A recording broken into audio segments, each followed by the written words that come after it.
우리나라 국민들은 세계적으로도 부지런하기로 유명하죠. 비유하기론 빨리빨리 문화라고도 부릅니다.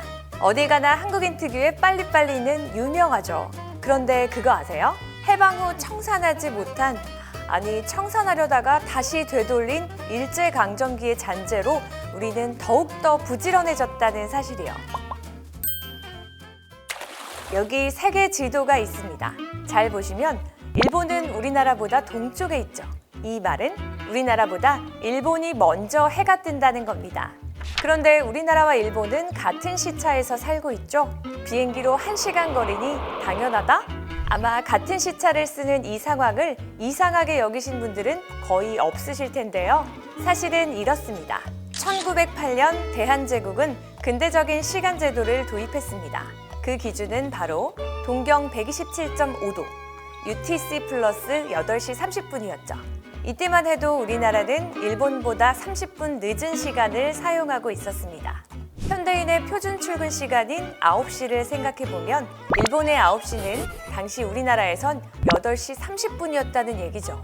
다시 말해 그 당시 시간이라면 우린 30분을 더 잘 수 있는 겁니다. 하지만 1910년 우리나라가 일본에 강제로 병합되면서 상황이 바뀌죠.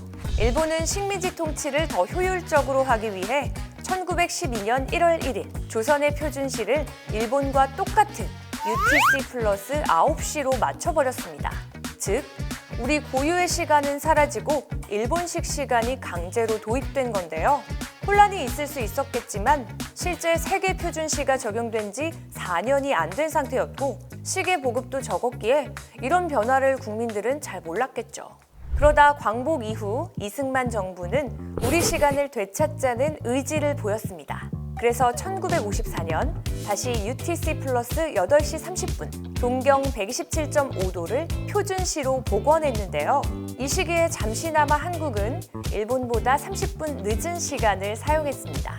하지만 문제는 실용성이었죠. 국제사회에서는 대부분 1시간 단위로 표준시를 구분하는데 한국만 30분 단위 시차를 쓰다 보니 경제적인 부분에서 문제가 나타났는데요.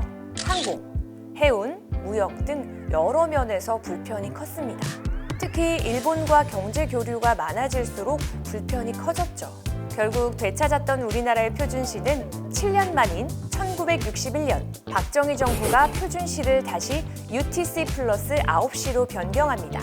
그리고 이때부터 지금까지 한국과 일본은 같은 시간대를 쓰게 됐는데요. 그래서 일본 동쪽 지역에 사는 일본인들은 어두운 시간대에 출근하는 한국인들을 신기하면서도 부지런하게 느낀다고 하죠.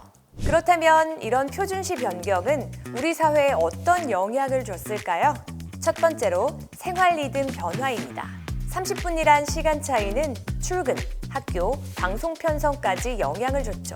특히 농업사회에서 해 뜨는 시간과 노동 시작 시간이 어긋나는 혼란이 있었습니다. 두 번째론 경제적 불편의 해소인데요. 국제무역과 교통에서 30분 시차는 계산을 복잡하게 만들었죠. 특히 일본, 미국과의 환율이나 금융거래 시간도 맞추기 어려웠는데 이 부분이 해결된 겁니다. 세 번째론 정체성 논란이 있었습니다. 일제가 강제로 도입한 시간이란 점 때문에 해방 직후엔 일본의 흔적을 지우자는 상징적인 의미가 컸어요. 당시 우리 국민들은 아무래도 일본에 대한 부정적 이미지가 강했기 때문에 일제강점기의 잔재들을 지우자는 목소리가 컸는데요. 그렇기 때문에 표준시도 되돌리려 했던 거죠. 하지만 결국 현실적인 편의 때문에 일본과 같은 시간을 쓰게 됐습니다. 정리하자면 한국과 일본이 시차가 없는 이유는 단순히 지리적 위치 때문이 아닙니다. 일제강점기 시절 강제로 맞춰진 시간이 해방 후에도 국제적, 경제적 이유로 유지되고 있는 거죠. 즉, 지금 우리가 쓰고 있는 표준시 속에는 역사의 아픔과 현실적인 선택이 동시에 담겨 있는 겁니다. 만약 지금 우리가 원래 갖고 있던 표준시를 쓰고 있다면 어땠을까요? 우리는 어쩌면 다른 나라 사람들보다 30분 일찍 세상을 살아가고 있는 걸지도 모릅니다. 그러니 남들보다 앞서가시는 여러분, 힘든 시기라면 조금은 쉬어가도 괜찮아요. 우리는 남들보다 30분 앞서 있잖아요. 지금까지 당신이 어쩌나 마주친 경제 이야기, 어쩌다 경제 이하늘이었습니다.